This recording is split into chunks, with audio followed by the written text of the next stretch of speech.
Salam sejahtera bagi kita semuanya, jemaat Tuhan yang terkasih di dalam Tuhan kita Yesus Kristus. Mari kita mempersiapkan hati dan pikiran kita untuk menyambut kebenaran firman Tuhan pada saat ini. Kita tundukkan hati kita berdoa. Kami bersyukur kepadamu Tuhan kami, Allah yang senantiasa mengasihi kami. Saat ini Tuhan kami mau mendengarkan firman Tuhan. Biarlah kiranya firman-Mu yang akan kami dengarkan mengubahkan kehidupan kami. Terima kasih Bapa. Dalam nama Yesus kami berdoa. Amin. Jemaat Tuhan yang terkasih di dalam Tuhan kita Yesus Kristus, adapun kebenaran firman Tuhan yang menyapa kita pada saat ini tertulis dalam kitab Roma pasal yang ke-10 ayat 16 sampai dengan ayat yang ke-21. Saya akan membacakannya untuk kita semuanya dari Alkitab terjemahan baru yang kedua. Demikian kebenaran firman Tuhan. Tetapi tidak semua orang telah menerima kabar baik itu. Yesaya sendiri berkata, Tuhan, siapakah yang percaya kepada pemberitaan kami? Jadi iman timbul dari pendengaran dan pendengaran oleh firman Kristus.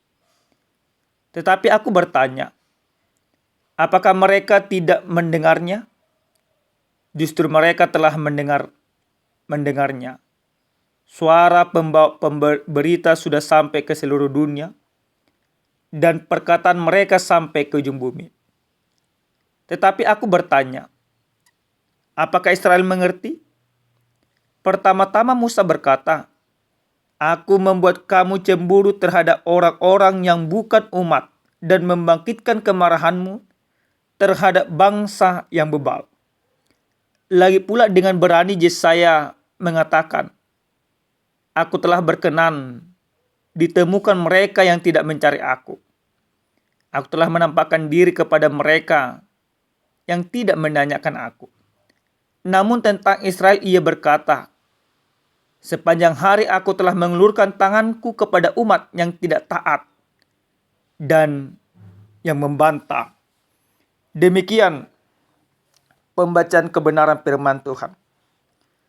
Jemaat Tuhan yang terkasih di dalam Tuhan kita Yesus Kristus,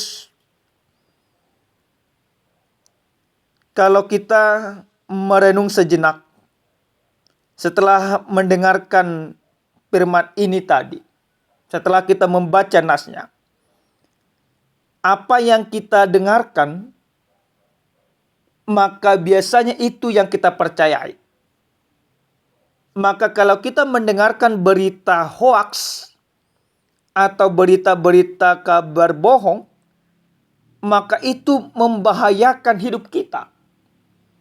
Maka di negara kita ini secara gencar, pemerintah melalui Kementerian Informasi berusaha membendung berita-berita hoax. Karena kalau sempat ini didengarkan oleh masyarakat berita hoax ini, masyarakat akan percaya, padahal yang mereka percaya adalah sebuah kebohongan. Namun sebaliknya Bapak Ibu, kalau kita mendengarkan firman Tuhan, maka firman itulah yang menyelamatkan kita. Jadi mana yang harus kita pilih di dalam kehidupan ini? Apakah kita mau mendengarkan gosip atau mendengarkan firman Tuhan? Dan kalau kita ditanyakan pada saat ini, dalam keseharian kita, mana yang lebih banyak kita dengarkan, firman Tuhan kah atau dunia ini? Mana yang lebih banyak kita dengarkan, kebenaran Tuhan kah atau gosip-gosip dan lain sebagainya? Bapak Ibu yang terkasih di dalam Tuhan kita Yesus Kristus, dalam kebenaran firman Tuhan ini, bagaimana seorang Paulus memberikan atau memberitakan firman Tuhan kepada orang Roma pada saat itu. Yang notabene-nya memang ya terjadi penolakan. Jadi apa yang dimaksudkan oleh Paulus, dia mengangkat apa yang telah disampaikan oleh Nabi Yesaya. Kalau kita baca di dalam kitab Yesaya, yaitu pasal yang pertama, di sana pertama sekali Yesaya mengatakan, siapa yang akan mendengarkan pemberitaan kami? Nah, orang Israel pada saat itu memang tidak mau mendengarkan pemberitaan yang disampaikan oleh Yesaya. Sehingga apa yang terjadi? Karena mereka tidak mau mendengarkan firman Tuhan, pemberitaan yang disampaikan Yesaya, dan juga hal itu sama juga yang disampaikan oleh Musa.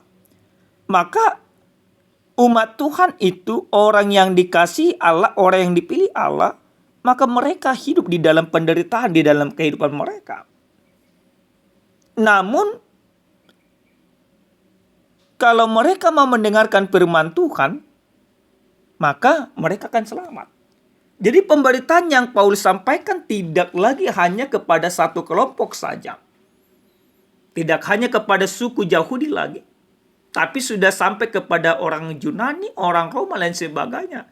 Tetapi pada intinya, bahwa siapapun yang mendengarkan firman Tuhan, yang mendengarkan pemberitaan yang disampaikan oleh para nabi, oleh para rasul, tentang Injil Kristus itu sendiri. Siapa yang mendengarkan itu, siapa yang menerimanya, maka tentu mereka akan diselamatkan.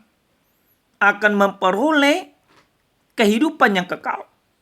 Tapi siapa yang tidak mendengarkannya, walaupun dia yang notabene-nya mungkin terlahir dari keluarga Kristen, tapi kalau dia tidak mendengarkan Injil, tidak percaya kepada Injil, tidak hidup di dalam Injil Kristus itu sendiri, maka dia tidak akan diselamatkan.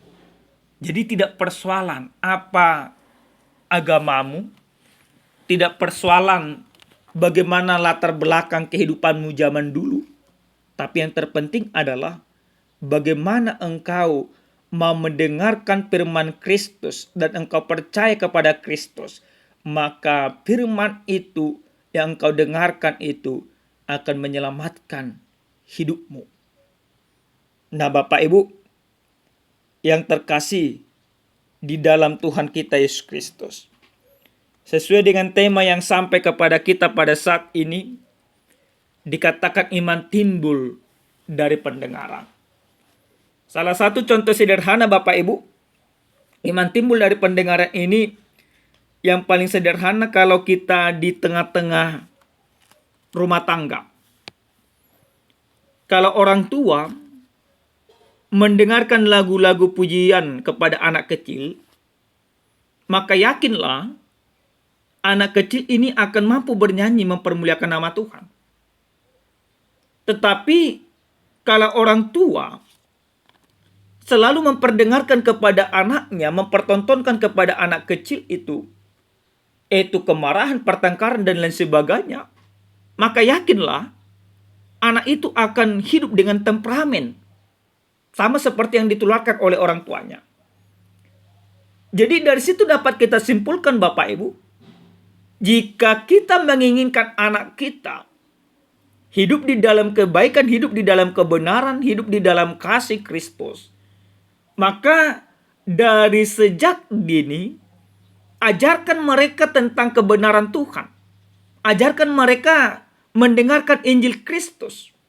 Apalagi di zaman sekarang ini Bapak Ibu, generasi Gen Z sekarang itu kalau orang tua tidak bisa mengontrol mereka di dalam keberimanan yang baik dan benar sesuai dengan kehendak Kristus, maka mereka akan menjadi anak yang ikut arus dunia ini. Maka firman ini sesungguhnya ingin mengajarkan kepada setiap orang. Yang pertama, orang tua harus mendengarkan firman Tuhan. di dalam kehidupannya. Nah, ketika orang tua sudah mendengarkan firman Tuhan, orang tua menjadi perpanjangan tangan Tuhan, memperdengarkan firman itu kepada anak-anaknya. Dan anak-anaknya juga nanti akan memperdengarkan kepada cucunya. Jadi estafet pemberitaan firman ini sesungguhnya harus dimulai itu di tengah-tengah rumah tangga. Sehingga firman Tuhan yang kita dengarkan akan melahirkan iman yang baik, iman yang benar, sesuai dengan kehendak Kristus di dalam kehidupan kita. Itu yang pertama, Bapak Ibu. Yang kedua, dari firman ini kita mau belajar bagaimana kita supaya menjadi orang yang beriman. Yaitu mau kita membaca Alkitab tentunya. Mau kita mendengarkan, ibaratnya salah satunya mendengarkan khotbah Pendeta Reynold Sianturi, pastinya Bapak Ibu. Dan kami bersyukur untuk setiap orang yang masih setia mendengarkan pemberitaan firman yang kami sampaikan di dalam khotbah YouTube ini. Tuhanlah kiranya memberkati Bapak Ibu semuanya. Jangan pernah jemu, jangan pernah berhenti mendengarkan firman Tuhan. Maka ketika kita mendengarkan firman Tuhan dengan baik dan benar, ketika kita beriman kepada Yesus Kristus, maka kita akan mengaplikasikan iman yang baik dan benar itu dengan hidup yang baik dan benar juga. Iman yang baik dan benar diaplikasikan dengan hidup yang baik dan benar. Jadi, iman kita kepada Yesus Kristus itu tidak hanya sebatas pengakuan semata, tetapi pengakuan itu harus diaplikasikan di dalam praktek kehidupan kita. Karena sekarang ini Bapak Ibu, kita dipertontonkan dengan kehidupan dunia ini. Nah, yang berikut Bapak Ibu yang terkasih di dalam Tuhan kita Yesus Kristus. Dari firman ini, kita mau diajak ketika kita sudah beriman yang baik dan benar, kita mau diajak mempertahankan iman ini dengan baik di tengah-tengah dunia yang penuh dengan kekacauan ini. Jangan kita pikir Bapak Ibu, ketika kita sudah beriman kepada Yesus Kristus, kita percaya, maka kita kebal dari semuanya. Jauh semuanya dari masalah, tentu tidak. Ketika kita beriman kepada Yesus Kristus, percaya kepada Yesus Kristus, maka tantangan-tantangan akan terus menghantam kita. Akan terus berusaha ingin menggerogoti kita. Tapi ketika kita beriman kepada Yesus Kristus, maka peganglah iman itu dengan baik. Walaupun ada tantangan, walaupun ada persoalan, walaupun ada kemelut, tetapi ketika kita beriman kepada Kristus, kita minta kekuatan. Dan Kristus yang kita imani itulah yang akan memberikan kekuatan yang luar biasa bagi kita. Sehingga walaupun persoalan datang, persoalan itu tidak mampu menghancurkan kita.